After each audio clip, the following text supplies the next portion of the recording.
আমরা দলিল ছাড়া কথা বলি না। লাতাজিদান্না আশাদ্দান নাসি আদাওয়াতান লিল্লাযিনা আমানুল ইয়াহুদাল্লাযিনা আশরাকু।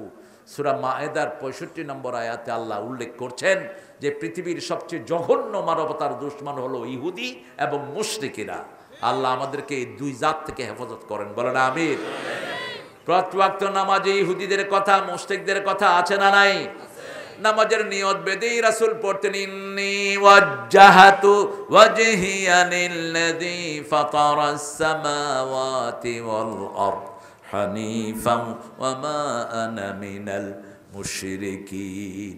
নিশ্চয়ই আমি আমার মুখ ওই রবের দিকে ফিরিয়ে দিলাম যিনি আকাশ বানালেন, জমিন বানালেন। জমিনের তুলসী গাছ আমার রব নয়, জমিনের সাপ, জমিনের বড় বট বৃক্ষ আমার রব নয়। আমার রব যিনি পুরা জমিন বানাইয়েছেন।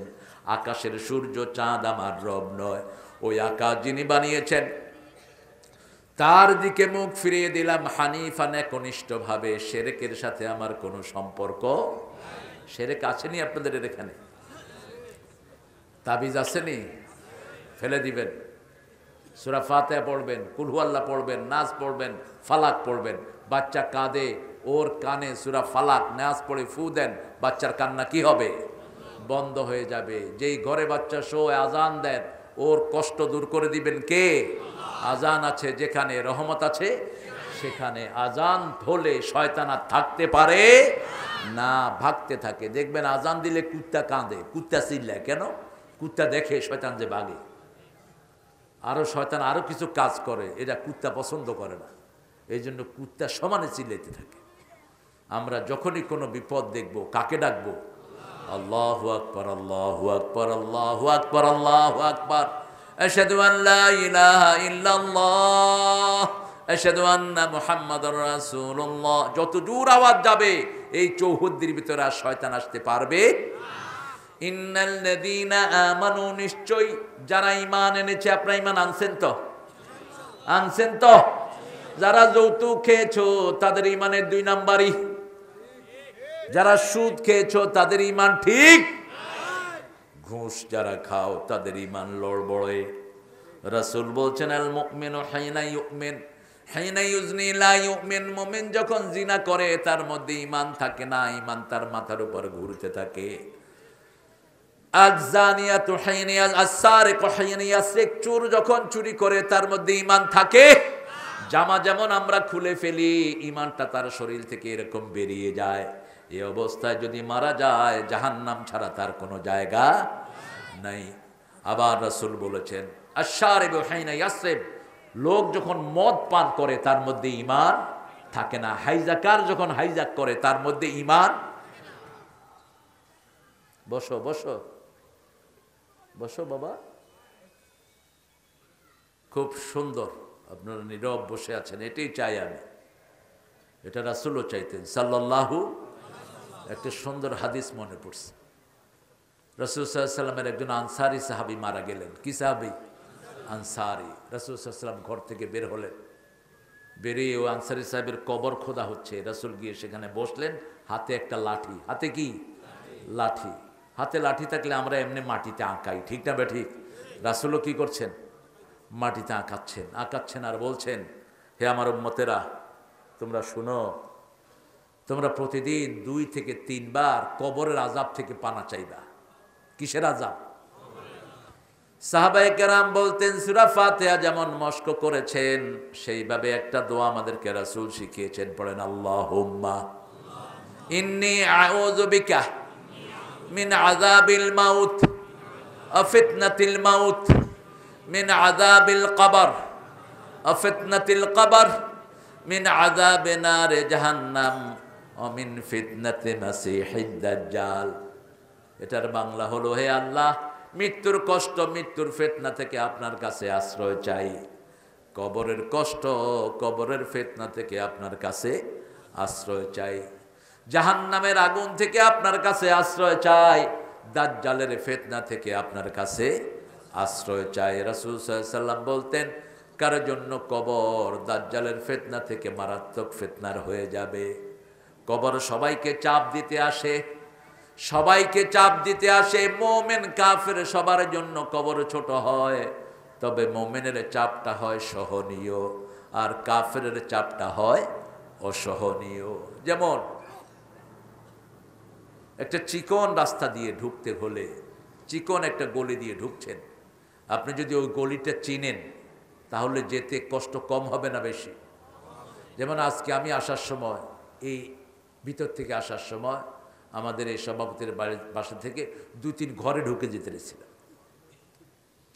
কারণ রাস্তাটা আমার অপরিচিত, আমি জানি না রাস্তাটা। মোমেন সব চিনে, মোমেন জানে একটু চাপ হবে কবরের, কিন্তু সেই চাপটা মোমেনকে ভালোবাসেন কে? এমন হবে যাতে মোমেন সইতে পারে। আলহামদুলিল্লাহ বলে।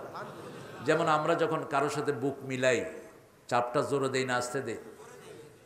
জোরে দিলে ওইভাবে যেই যাতে সে সহ্য করতে পারে। এক বন্ধু আরেক বন্ধুর সাথে দেখা হয়েছে, চাপ আস্তে করে দেয়, বন্ধু তোরে কতদিন পরে পাইছে। আবার যদি চাপাচাপি করতে করতে খাট ভাঙা পড়েন, তো ওই এলাকার মানুষের মায়ের খাওয়া ছাড়া উপায় থাকবে। কবরের ভিতরে জাহান্নামীদেরকে আযাব দেওয়া হবে প্রচন্ড ভাবে, এমন ভাবে তাদেরকে চিপানো হবে, এই পাশের হাড় ওই পাশে চলে যাবে, ওই পাশের হাড় এই পাশে চলে যাবে। আল্লাহ আমাদেরকে জাহান্নামের আগুন থেকে বাঁচিয়ে দেন। রাসূল বলছেন সাল্লাল্লাহু আলাইহি ওয়াসাল্লাম, ওই যে কোথায় বসে বলছেন, কোথায় জানি, কবরের, মনে আছে না? কোথায় আছেন আপনারা? কবরের পাশে। রাসূল বলছেন, এই যে তোমাদের ভাইটা মারা গেল, তার মৃত্যুর আখ্যান দিয়ে সে যদি মোমেন হয়, তার ঘরে এক গ্রুপ জান্নাতি সাদা রুমাল আলা ফেরেশতা এসেছে তার ঘরে। ফেরেশতার হাতের মধ্যে জান্নাতের রেশমি রুমাল, জান্নাতের কাফন নিয়ে তারা আসে জান্নাত থেকে। কোত্থেকে? মাদ্দা বাসারিহি, মৃত্যু ব্যক্তি যিনি মারা যাবেন মোমেন, তার চোখের দৃষ্টির সামনে ওই মোমেনরা বসে। সেই মোমেন তাদেরকে দেখে হাসতে থাকে, সুঘ্রাণ পেয়ে মুমিনের মনটা আরো ভালো হয়ে যায়।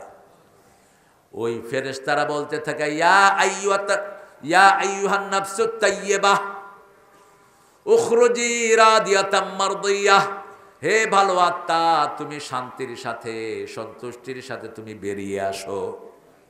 মালাকাল মউত যখন আসে, মালাকাল মউত এসে জানটা কবজ করে, রুটা আস্তে করে নিয়ে নেয়, নিয়ে ওই যে জান্নাতীর কাফন নিয়ে এসেছে তাদের হাতে দিয়ে দেয়। কথা বুঝেন? শুনতেছেন তো? সুবহানাল্লাহ কই? সুবহানাল্লাহ বলতেই হবে, নট নেসেসারিলি, কিন্তু বললে আপনাদের ঘুমটা ভেঙে যাবে।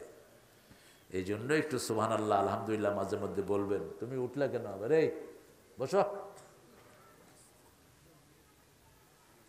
ডায়াবেটিস।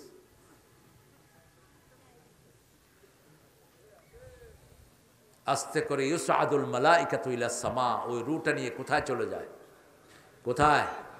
আকাশের দিকে। কাফন দুইটা হয়, একটা দুনিয়ার আর একটা আখেরাতের। আখেরাতের কাফনের ভিতরে সুগন্ধি থাকে, দুনিয়ার কাফনেও সুগন্ধি থাকে। আমাদের কাফনের ভিতরে আমরা বিভিন্ন কর্পূরের ঘ্রাণ দেই, আমরা পানিতে বড়ই পাতা দেই, ঠিক না বা ঠিক? এটা অত্যন্ত স্বাস্থ্যসম্মত। বড়ই পাতার ভিতরে একটা এলিমেন্ট থাকে যেটা পানিকে পিওর করে দেয়। মরা লাশের জন্য এটা অত্যন্ত উপাদেয়। আপনি জীবিত অবস্থায় বড়ই পাতা দিয়ে গোসল করতে পারেন, শরীর ভালো থাকবে, ডিজিজলেস হয়ে যাবে শরীর। যখন আকাশের দিকে যায়, ফেরেশতারা ঘ্রাণ শুনে সমস্ত ফেরেশতারা বলে, কার রূহ এত সুন্দর? বলছে অমুক ছেলে, অমুকের ছেলে অমুক, সারা জীবন নামাজ পড়েছে, কোরআন মেনেছে, বিবির সাথে ভালো ব্যবহার করেছে, প্রতিবেশীর হক দিয়েছে, কারো জমি ঠেলে নেই, ঘুষ খায় নেই, সুদ খায় নেই, কারো হক নষ্ট করে নেই, কাউকে